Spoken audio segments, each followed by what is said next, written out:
Are we ready? How was the coffee? Great. Great? Okay. Awesome. Thanks a lot for coming. I know second days are usually harsh in conferences. I'm here to kind of give like a long TED talk, we can say. It's about my experiences in maintaining and leading a design system team in our previous company. A lot of challenges, a lot of changes that we wanted to do. Probably you're not maintaining the design system, maybe you don't have one, but some lessons, some learnings, I don't know, might be useful for you now or in the future of your career. First of all, I want to thank everybody who made this possible. It's an amazing event, amazing venue, and I'm really glad to be here. It takes a lot of effort and a lot of energy to run a conference. It doesn't matter where. So I really appreciate that I was invited to come here.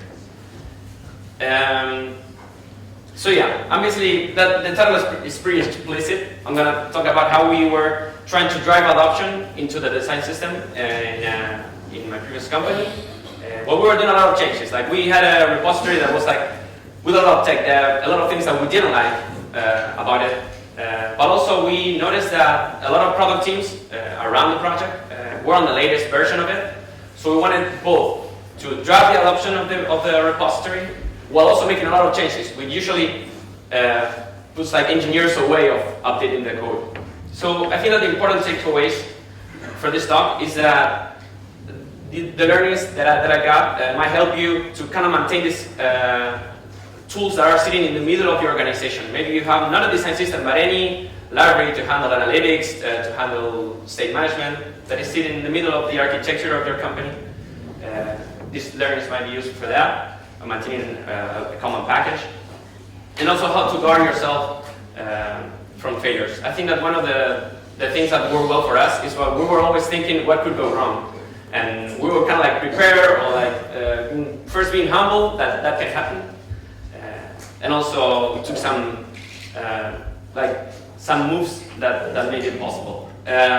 Quick note about me, that's my face, that's my name. My name is Jeremias. I'm pronouncing like this because I'm actually a Spanish native speaker. I'm from Argentina. Everybody struggles to pronounce my name, so if you want to talk to me and you can't pronounce it, it's fine. Just wave or touch my shoulder, whatever works. Yeah, everybody's like, no, I can do it. No, you can't. I'm a front-end engineer. I've been doing this for quite a long time, but recently been more focusing on better patterns, architecture, animation, design system. So truly I'm from Argentina, but I'm actually living in Barcelona. So the flight was quite short, which I really appreciate. And probably the most important fact that I want you to know about me is that I don't put pineapple on pizza.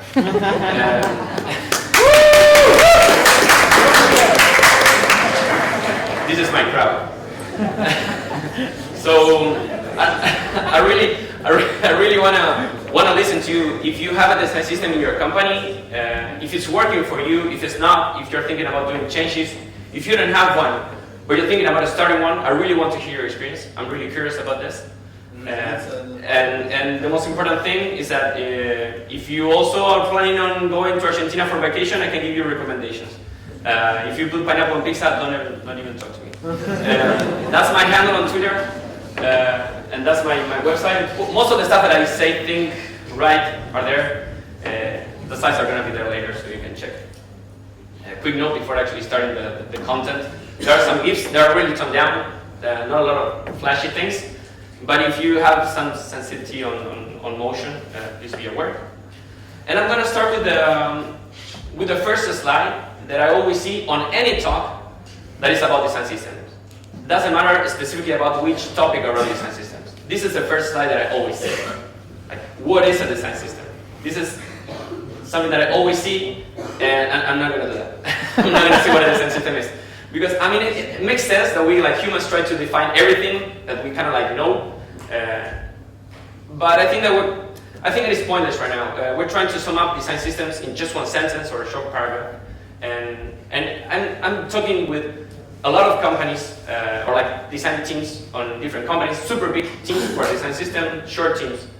And they start trying to figure out where the design system sits in the organization, what they should do. They should be part of the design department. They should be the whole department on top. Where how the governance around the project should be. So I don't think it makes sense, at least not right now, to try to define it. But it's better to think about a design system on what it should do for your organization, what it should be achieving, what are the goals of a design system. And this is something where I see more overlapping. And it's that first, it should enable a new level of efficiency for your teams. Like having a design system should make your teams work faster, iterate better. And this is both designers and engineers. This is why the "and" is on bold. It's because if you usually it works only for designers or only for engineers in most of the teams that I've been talking with. So if it's working for one of them, it makes sense, can happen. It usually happens, but it's just something that you should revise. It should be scalable. It should be ready for future. It should be ready for growth, for evolution. It should be ready to be composable, to work together. If you have components that don't work well together, it's components you just can use in one situation, and that is not maybe ready for more feature addition, then you're probably going to have problems in the near future too. And of course, you should distribute consistency. This is probably the most important thing of the three.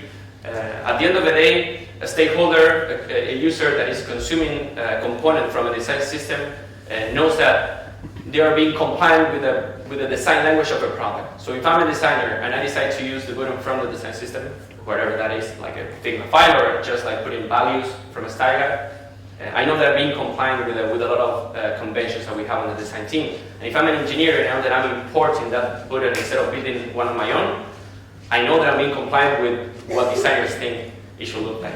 This is why designers are really important in the flow. I'm talking with a lot of people that have a design system, and it's like, oh, so cool, and where are your designers part of the flow? Oh no, they're not involved. And I'm like, how does that work? Like, I know that it's hard. It was actually the situation in my previous company, but design system like should be an effort coming from the design department, from the design team, and later should have engineering outcomes. I know that it might not always be like this, and even if it's not, trying to aim to point the project into that direction will give you more future-proof components and artifacts. So maybe as me in my previous company, you might have a kind of efficient design system, a kind of consistent design system, and a kind of a scalable design system. That was my case when I joined the team, when I started maintaining the project. And the issue was that we were having this project sitting in the middle, but we were having like engineering teams just throwing down stuff there. Not much communication, which was cool. Like basically, we were doing a whole new redesign of the application, and engineers were just talking really informally.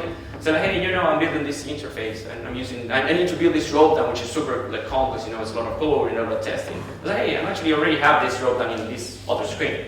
If you want, I can like put it in this repository, and you can consume it.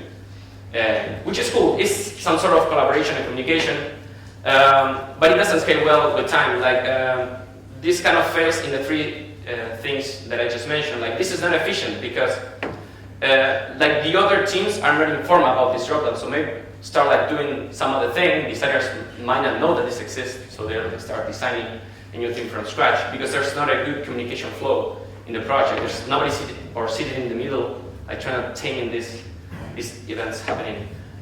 It's not as scalable either because maybe this component works for these two teams, but it doesn't work for some other two teams that are also in this situation of needing a drop down. So it doesn't have to, and of course it's not consistent because this was happening with other designers in the middle. So then a designer came and went for another drop down that didn't look exactly like that. So we were having mismatching components in the product. We had a lot of teams working on in different parts of the organization, similar to what Jen said yesterday, like having some kind of like micro front-end architecture. So sometimes teams didn't speak with each other because they didn't need to, and this was hurting the design system too. At the end of the day, what you care, if you're trying to drive adoption to your engineers, is that the developer experience should be the fundamental thing.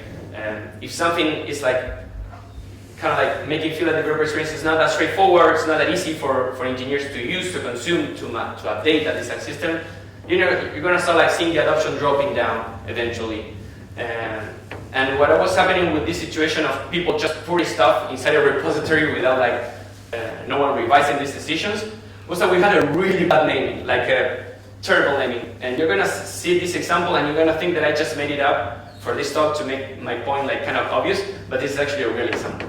Like we have this kind of three components that share something in between, which is that three of them have a prop that makes the component visible or not in the DOM.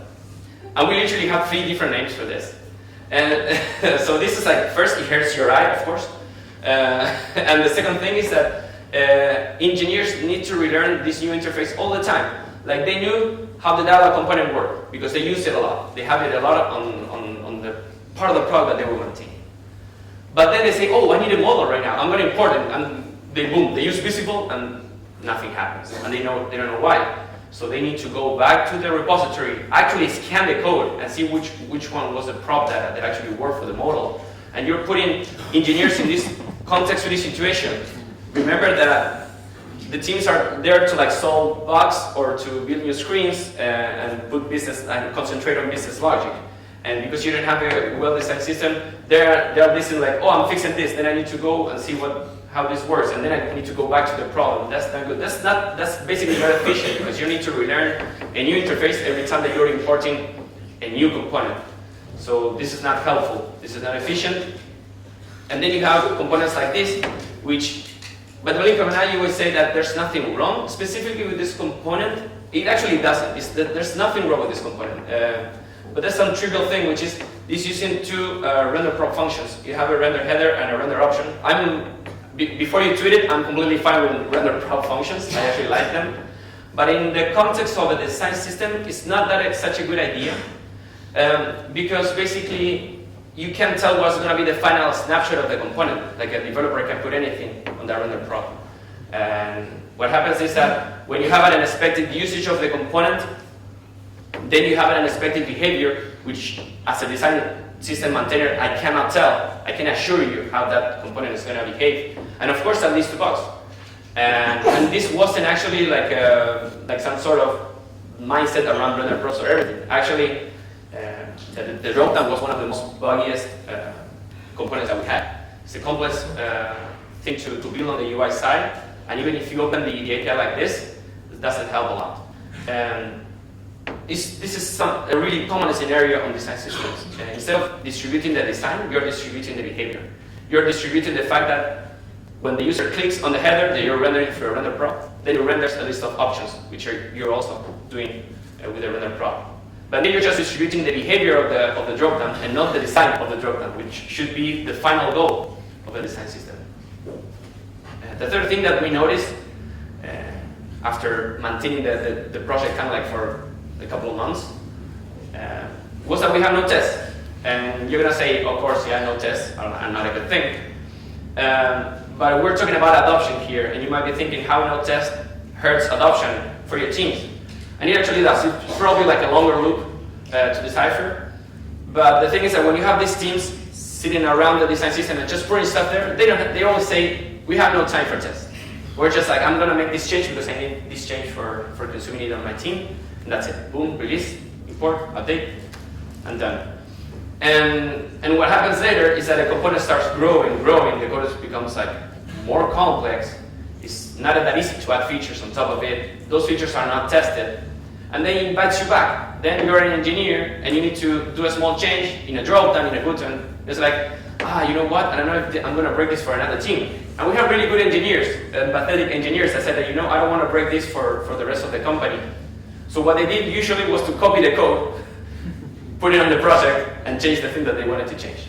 And this is how then you complete the loop, because I don't trust in making a change on this code, so then I'm doing my own thing. So this is how you come from no test to not actually adopting the component like of the design system. Like if I have a button, like, you should use it. Or it's like usually design systems components are not that complex. So if you just can't adopt that one, we're in a really bad position. And this is also something super important to mention, that design systems adoption are not just about the usage. It's not just about an engineer importing the code. It's how they use it. It's them feeling safe around the repository. Like they can go and read the code and it feels familiar to what they're seeing on the product teams every time that they're working on the company's code. So it's like a safe engagement around the code base. They should feel safe about making a change, about reading the code, and knowing that that code is safe to run on their projects. So, of course, These were sentiments that we were having after not doing anything, just maintaining, fixing bugs, like remaining silent for a bit, scanning, of course, the code and getting familiar with it. And we came up with a plan. Like say, okay, how are we going to do this thing? How are we going to tackle all these things that we don't like about the repository, and how this could lead to better adoption of the design system in the midterm. So the first thing that we did was to make an audit. We went through all the components. It was a really long day. And we decided on a common name. Okay, this is how we're going to call all the booleans. This is how we're going to call all the kinds, all the sizes, and coming up with a common interface. And we decided to also refactor the components, make sure that they were modern, they were following the same practices as the rest of the code base of the company. So if engineers wanted to come and help us, then they knew the code. It wasn't messy, and it looks familiar to the code that they usually see on a daily basis. We also wanted to come up with a project structure that was similar to the rest of the projects that we had. And of course, in each step, we were writing unit tests. This was to make sure that first, we didn't break anything, and second, that they feel safe when using the components and when collaborating with us. And every time that we were making a decision, this is super tedious, you might not like it, but it's super important that you document the decisions that you make. The hypothesis that we were thinking about this was that every time that you make a decision, and teams might not align with that, might not like, or maybe have a concern, you just can send them a link. You can explain to everybody. You might not have the time. And also it gives you transparency. If you, before jumping into a task, into a big task, of course, you were saying, hey, this is a plan that we have for this quarter for the project, then all the engineers, or the ones that actually care about that, could read. And if they have a concern, if they have something that they didn't like, they could raise their hand and say, hey, why are you doing this? Why not this? You're also guarding yourself from probably making a mistake. The other hypothesis that we have is that having a homogeneous code that looked like similar, that was similar to the rest of the company's code, was going to help engineers actually collaborate with us. And having, of course, unit tests, they will feel safe because sometimes the designer came up with a similar component that we had on the design system, but not exactly. And because we have a really well-tested component, instead of them building the new component, they were actually going to the designer saying, hey, we have this on the design system. Can we use it? Can you make this change on the design? So this was because they were trusting on the artifacts that we have on the design system.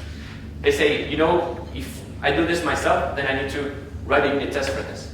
And this is already used by the whole company, has a well-suit of unit tests. So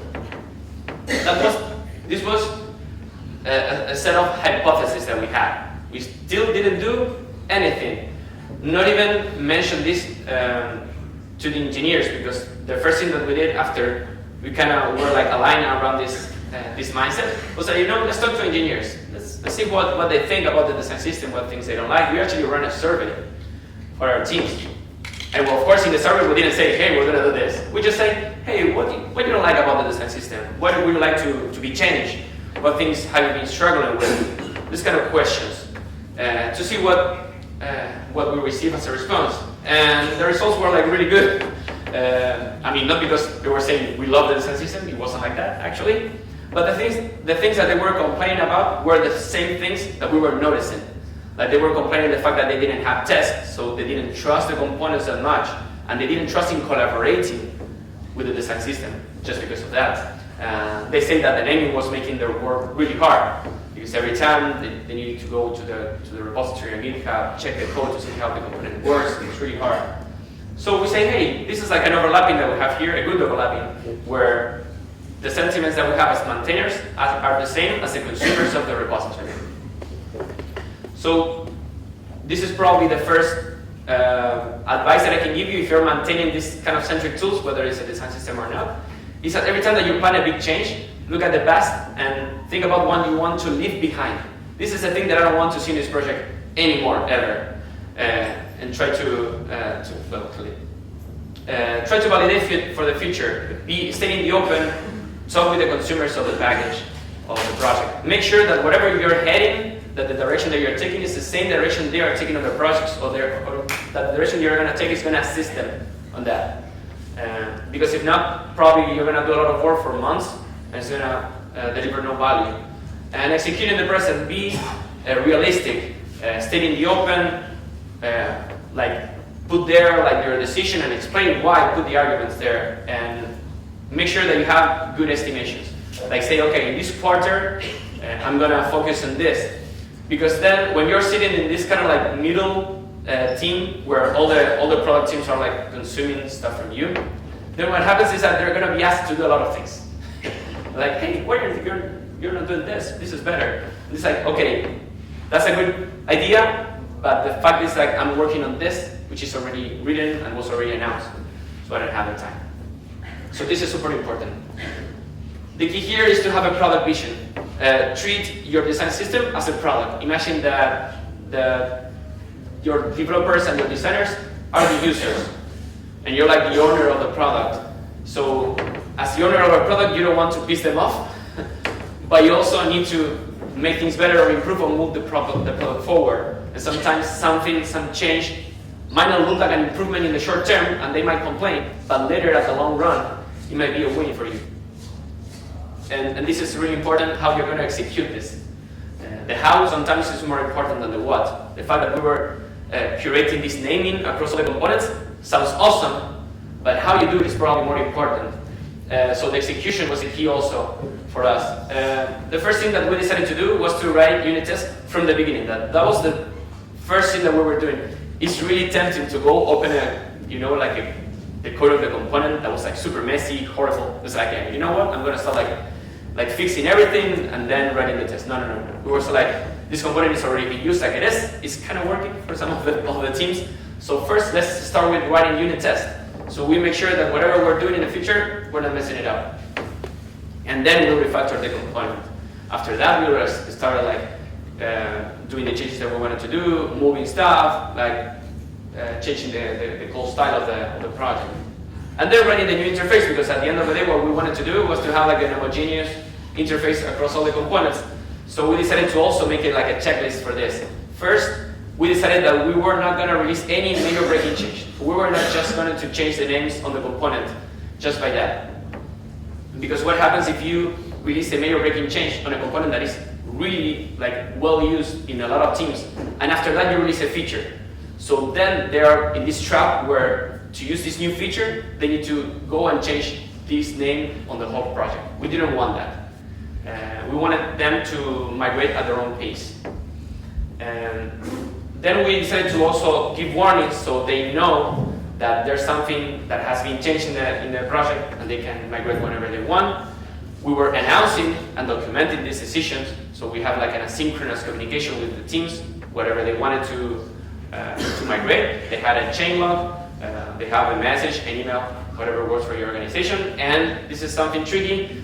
We didn't do it like every time, but we automated the migration for a couple of things. We're going to talk about that later because it's kind of specific. But first, let's dive into an example on how these steps were working for us. So let's think about this dialog component that we had. This is super close to the reality, but of course oversimplified, so it fits on the slides. So we were having this visible prop that we wanted to change to is open because we decided that all the booleans were going to start with a verb. So it's super tempting because it's just not even a line of code, it's just like 6 characters. Let's just erase visible and change it to is open. But we didn't want to do this. We wanted to do it progressively. We wanted to complicate our lives. So the first step was to not touch the component. The code is the same, but now we have tests for the visible prop. Now we know that visible prop always works and should always work until we finally deprecate it. So you're guarding yourself from making a mistake. Then we were extracting the UI logic outside the behavior of the component, outside the component code. And this might sound like a super lame step. You might think, why you're doing that? Like, okay, why is this a step even? This is super important because you don't want to mess up the component code exactly. Let's leave all the logic outside. Let's make code that is easy to delete. Like yesterday, Harry and others also talked about like preparing the code for being ready for a migration of a new framework, for being ready for being deleted. And imagine the situation where you're not just thinking about like your code might become legacy, but I knew that my code was going to be deleted by me 6 months after that. Like I already knew this. So it was really important that the code was super easy to delete. And it really paid off at the end. The third step was to actually add the new prop that we wanted to introduce. And look how easy it is and how readable it is that now we have the logic extracted. Then we just need to add an if, say like, hey, if prop is open, is also used, we're also returning flex to make sure that the dialog component is visible. And if none, we're returning none. So also feature addition becomes super easy when you're extracting the logic of the component outside the design systems. And of course, we were running tests for this. Like we were starting testing the ISOpen prop too. The fourth step was to warn about this, something that I also mentioned. We were importing a common util that we came up with. We were importing also the message that we wanted to show in a different file. You're going to see why. And we were only firing this warning if you were using visible and only on development mode, not in production. And of course, we were testing that the warning was being fired at the right time. This is an example of a test. Here I'm using Ensign and Jest, but it's pretty standard test. We were mocking the console error. We were mounting the component using visible and checking that the console error was called with the right message. And this is why the messages were living in a different file, because we were importing this on the unit test and even in other places that so it's important that something that is not exactly the UI logic of the component is extracted in a different file. So let's say that you are done with all the renaming of the project. Like you're done. You changed all the naming that didn't work for your teams. You're done with that. You make all these like micro and minimal releases, and now you're ready to prepare the major breaking change of your project. So if we go back to the UI logic of our code, which was of course super simple for the sake of the talk, we have the message, we have the warning, we got the get visibility function that we were using inside the stack component, and we have the warning for the visible, and we have the actual naming that we want for ISOpen. And the legacy part is super easy, it's just this. So this is why it's so important. This is where these decisions paid off. When you make code that is easy to delete, then moving forward is super easy too. And of course, there were tests that were failing. Those were the tests that were supporting the old form of the component. It was easy to just delete the unit test and you were done. So this was the easy part. If you want, you can leave the code like this. It's not actually bad code, of course, without the red lines. But if you want, you can go back to the previous form of the component and say, let's change it back to ISOpen. So this is an example of the most simple cycles of renaming the whole thing and then coming to a better naming that we had on the project. Excuse me. I put this as a reminder because if not, I don't drink water. The thing is that this is an example when migrations are actually not complicated, when they're straightforward, when the code is not messy, when it doesn't have a lot of tech debt, when the component is not doing anything complicated, which is not always the case. We have a lot of tech debt around the components. Even the engineers were coming to me saying, hey, are you kind of like refactoring the dropdown right now? And I'm like, yes. Oh, I made that. Please, like erase that code. So they knew that the code wasn't good because they were like doing super fast, or because they didn't have the time, or I don't know, evolution of the code. We know that happens. So sometimes migrations weren't that easy. It wasn't that easy to actually change the code. So what you could do if you have a really messy code, but you still need to do a renaming in your design system or in your tool. So one thing that we did was to actually create a second version of the component, and depending on which prop you were using, we were returning all the new component or the legacy one. This is a way to avoid you touching the old code and breaking it, but still like coming with this deprecation cycle. We were also creating sometimes a conversion. For example, this dropdown was like 400 lines, impossible to maintain two interfaces, like the old one and the new one. We knew that we were going to introduce new bugs. It was a really complex component, so we just released a dropdown v2. That was an easy one. We were warning the developers about this too. And sometimes we came up with the feeling that, hey, maybe this component doesn't belong to the design system.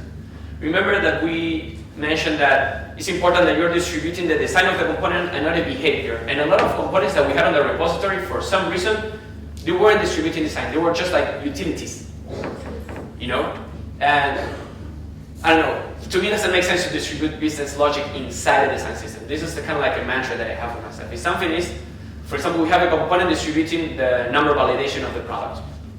That doesn't seem like something that belongs to the design system and something that I should maintain, because I have a lot of things to take care of and a lot of teams coming back at me, and I'm trying to fix the validation of the product around numbers. Doesn't seem like something for the design system team. So sometimes we were deprecating, but the important thing is that we were warning the developers. We weren't just deleting the stuff, washing it away. We said, hey, you just be ready because it's not going to be used anymore. Copy the code if you want even. We weren't against that. And when you were using the version 2 of the component, we were like, hey, we have a new component here. And of course, we were doing the same as before for the first example when we were internally returning a different component, which looks kind of similar like this.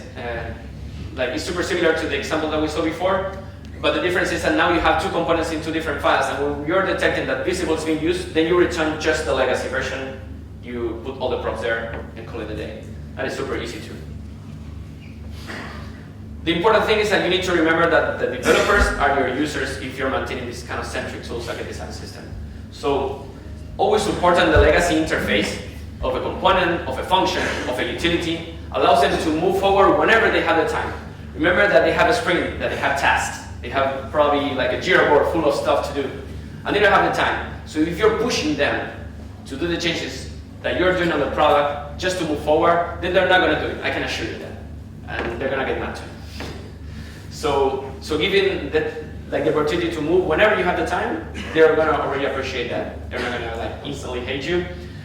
Write clear changelogs. Like every time that you're releasing, make sure that the project, whether it's living on GitHub or you have maybe some documentation page, make sure that you have a changelog that explains what components were touched, which were the changes, and even if you can find write an example on one of these migrations, amazing, because then you might be sick, maybe you're on vacation, and they might need to update and they have somewhere to go to.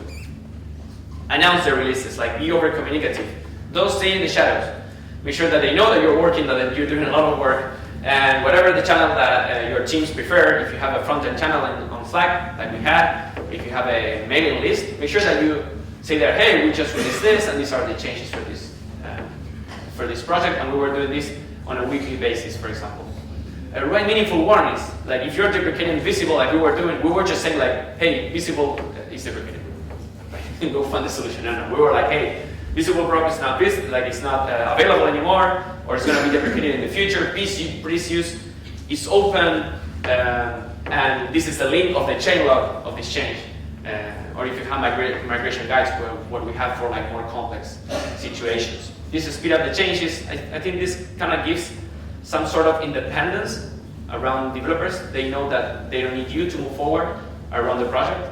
And it's something that both you and them are going to appreciate a lot. And if you can write code mods, that's also good. Code mods are actually the part about migrating the project. Code mods are basically a script that you run on a project, and it crawls over the abstract syntax tree of all the files, and you can like rename stuff, change JSX tag names. We were doing that. The thing is that it's really tedious. I don't know, somebody knows JS code shifts and code mods? Raise your hand. Okay, little people. But yeah, it makes sense. To be honest, one of the issues that we have with code mods is that they were amazing. We love writing them. Developers love it because they found that a code mod was available. They were running like a piece of like a line of code in the terminal, and boom, all the project was migrated. The issue is that they're not well documented, and it's a pain to try to write them. But if you have the time, and when it made sense, when it was a safe thing to do, we were running them, and of course we were also running unit tests. Where if you're using Jest, it already comes with a built-in solution for code mods, for testing code mods. It's amazing. If you want to give it a try. I don't have the time to actually show a code mod right now working. Take some time, and it's really like its own thing, probably for a different talk. But if you want to see some working, I can show you one of the breaks. But this is about the users, the developers. What if you're a maintainer actually? And what about you, that you're sitting in this uncomfortable position of maintaining this tool for everybody? Like the first advice is to actually start small. Like don't go to a room, don't appear for 3 months, rename everything, change everything, and then come back after a quarter and say like, hey, this is the new release of the design system. Enjoy it. This is not good, not even for your company and your components and your developers, but it's also good for you. Like you saw that the warning was only being fired on development mode, that we have, where we're using console error instead of console warn. We were having a unique tooling for that. We were testing this one. This wasn't like this at the beginning. Like the first components were just throwing the warning using console warn. But then a developer came to us saying, hey, you know, like I can see the call stack trace of the warning. Like I see the warning, but I don't know where it's coming from. So then we were like checking how React does it, and React actually uses console error because it allows you to show, if you're using source map, like the origin of the warning. So it was really helpful for them to migrate, so we changed that. Then other developers come to us, hey, you changed the console error, and now we're having this report tooling for errors on production, and basically all are about your design system. So then we decided to do it only at development time. So these were learnings that we gathered, because we weren't just making this change for all the components. We were actually doing for one component, releasing, and at the same time we were listening. It's really important that while you're doing these changes, you're always listening. So you're being incremental, and then we heard all these things that weren't working for the developers, and then we came back to the project, changed this stuff, and from now on we started doing like this. So being incremental is something that you're gonna have to be beneficial to you. Don't feel bad when saying no. Sometimes people is gonna complain just because something doesn't adjust to their needs. But maybe you have a lot of good arguments why you're doing this. Maybe immediately there's a change in a component that they don't see the benefit or they don't like. But maybe you have the right arguments of why you're doing this, and you know how it's going to pay off in the medium or long term. So stick with that, expect backfire. And don't feel bad if actually their arguments are better than yours. If they come to you and say like, hey, you know, I hear you, but this is like really, really a pain for us. Remember that the developer is the user. So if they're not happy, like you're not doing your job well at some point. So this is really important if you're a maintainer. And also from time to time, this is like a shady advice if you're maintaining these kind of centric tools. From time to time, jump into a maintenance task. Why? Because this will give you a first-hand experience on what it takes to maintain, to upgrade to the new version of the project. But make sure that this doesn't become a habit. Because what happens is that then you do it once, and then all your teams are asking you, hey, can you migrate this for us? No. Remember that you're the one maintaining the project, you're paving the way, and they are making the moves. You're a project maintainer, and if you're just renaming stuff, fixing bugs, and then updating an NPM package in another person's project, you're not going to enjoy your job. And you need space for maintenance, for planning, for knowing what you're doing, and for experimentation. You need to have fun. So at the end of the day, if you start working on your design system for a long time or for these kind of centric tools, you're going to become a fundamental part of this graph that I showed you at the beginning. But the difference is that you're going to be there, you're going to be in the middle, and you're going to be assisting them. They're going to come to you with feature requests, with changes, and they're going to actually wait for you to give the thumbs up. They're going to wait for you to actually say, hey, this is good, you're right. They're going to trust you because you know the project more. And sometimes you're going to need to say no. Sometimes they're going to request stuff or ask you for stuff, and you're going to say, yeah, this is not a good idea because we already thought about this, because we already tried this and it didn't work.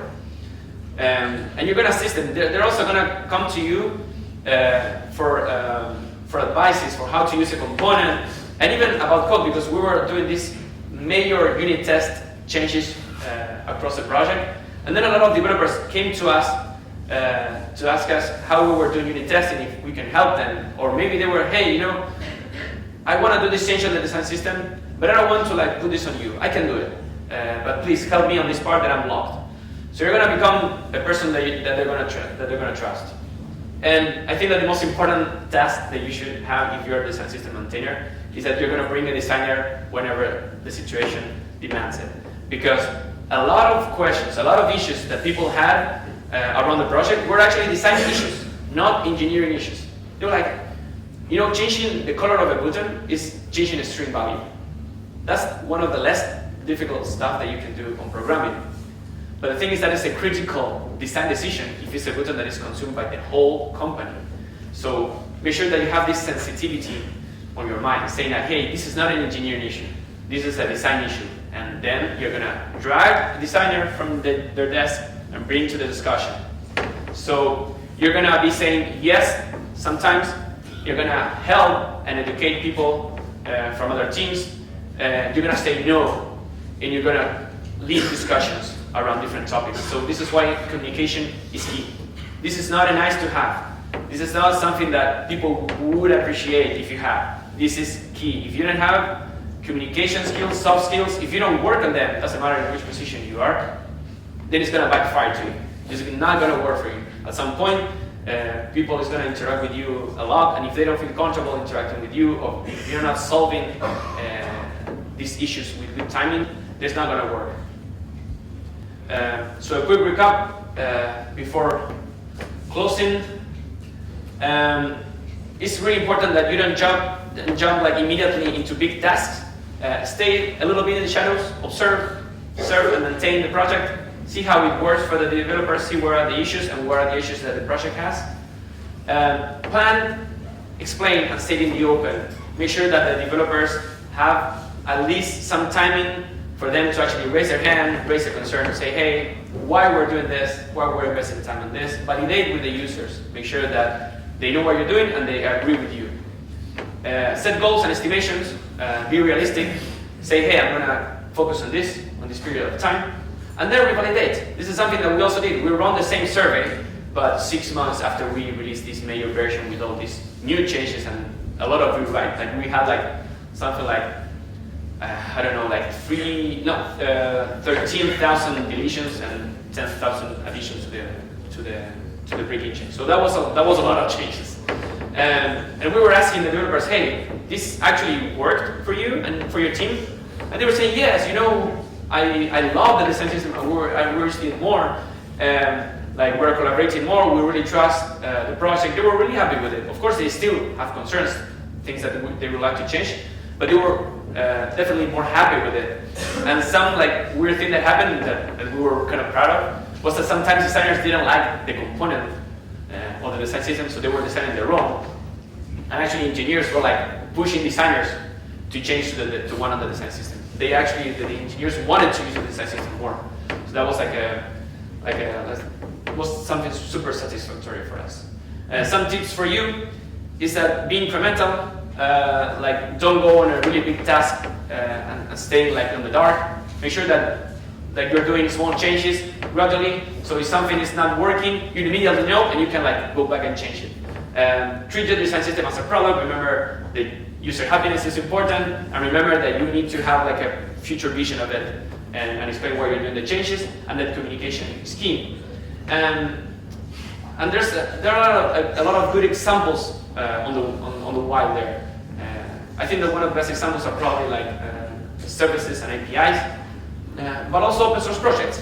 This is, for example, Vue.js RFC process, where like this is Evan Yu, this is like the creator and the main maintainer of the project. And he didn't go, hey, this is now how Vue.js is going to work, boom, I'm doing this breaking change. He actually observed how users were consuming the framework. He observed, he planned a change, and he went and validated this with the developers, with the community. And people came back saying, hey, we actually don't like this change that much. I think this is not going to work for us. So he listened, and he came back with another RFC which adjusts better to the needs. So basically, working on an engineering part of the design system is a lot like working for open source projects, but paid. So, yeah. So if you're in it, I think it is a super interesting position to be in. I hope that I can keep doing this, to be honest. It was super fun. There are a lot of challenges that are not specifically around code. They're super interesting. You're having a lot of impact on how the final code of the rest of the company looks. But it's a really position of power that you should stay humble around.